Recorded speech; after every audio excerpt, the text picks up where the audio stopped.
Hi everyone, welcome. My name is Katrina. I'm a fourth year social work student at Ryerson University, and I'm currently completing my placement practicum with the organization For a Safer Space.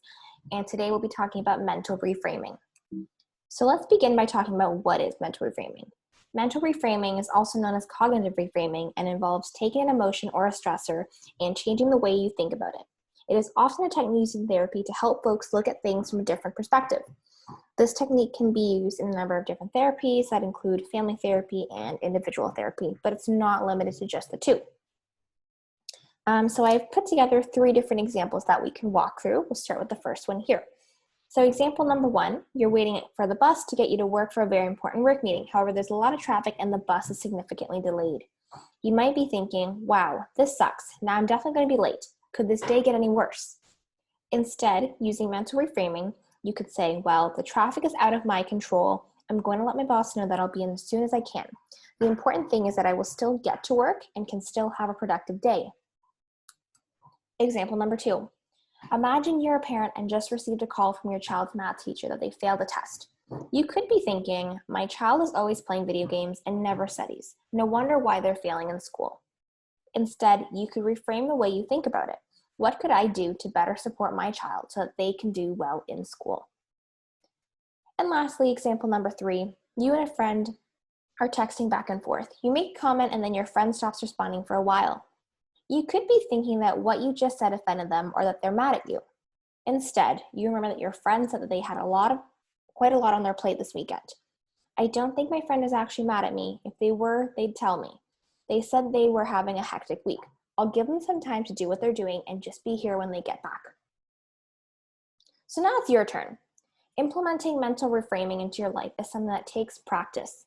Below are a couple scenarios that I made up that I want you to practice with. You can feel free to pause the video and think about your answers or write them down. And then the next slide, I'll go over how I would approach the situation. But remember that there is no one right answer to these scenarios. So scenario number 1, your parent is always nagging you to do your chores and study for your classes. You get frustrated and feel that they're hovering over you too much.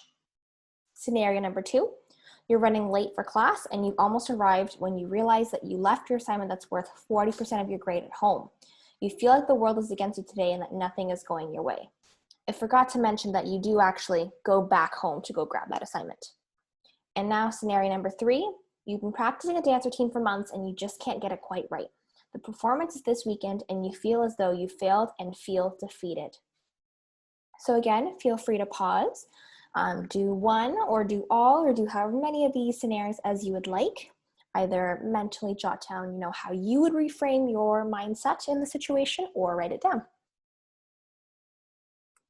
All right, so let's debrief the scenarios. Remember that there is no one correct answer. The point is changing your mindset from something that's negative into a positive. So however you do that, if you are able to go from negative to positive, is a win. So for the first scenario, you could be thinking, my parents are always on me, but they just want the best for me. They want to ensure that I'm able to get good grades and learn valuable skills to take care of myself in the future. It takes the perspective from my parents are always nagging me, they're hovering over me, they're always watching me, and it's reframing it to think, okay, maybe they're not necessarily hovering over me and nagging me, they just want the best for me. Now the second one, this is the scenario where the student is running late and forgets their assignment at home. I know I'm running late, but I will still make it to my class. The important thing is I remember that I forgot my assignment rather than me getting to class empty-handed. I may receive late marks, but that's better than a 0. So again, it goes from the mindset of everything's going wrong today, could anything get any worse, to, you know what, it could actually be worse, but I'm glad at least I remembered and I can still bring my assignment into class. And lastly, the third scenario about the dance routine. So I've practiced for months now for this. I know I can do this, I'm prepared, and I'm going to give it my all this weekend. So the individual feels like they're not getting the routine down, but they've practiced for months. So chances are, they've got it really down, they've practiced, they can do this, but it's just changing your mindset from, I can't do this, I failed, I'm not gonna be able to perform this weekend, to, you know what, I've practiced, I know I got this, I can do this. So just little shifts in the way that you perceive a situation or a scenario can really help with the mental reframing. So thank you all for listening. Remember that the key to mental reframing is to shift your own mindset. Just think more positively and optimistically can help keep you grounded in stressful situations.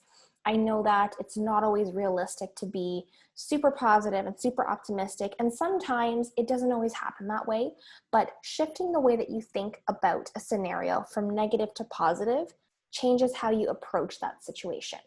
If all you're thinking are negative thoughts, you're going to only approach that situation negatively. But if you're thinking positively or as positively as you can, you'll approach the situation with a positive mindset, and it might actually show better results. So thank you again for listening. Bye, everyone.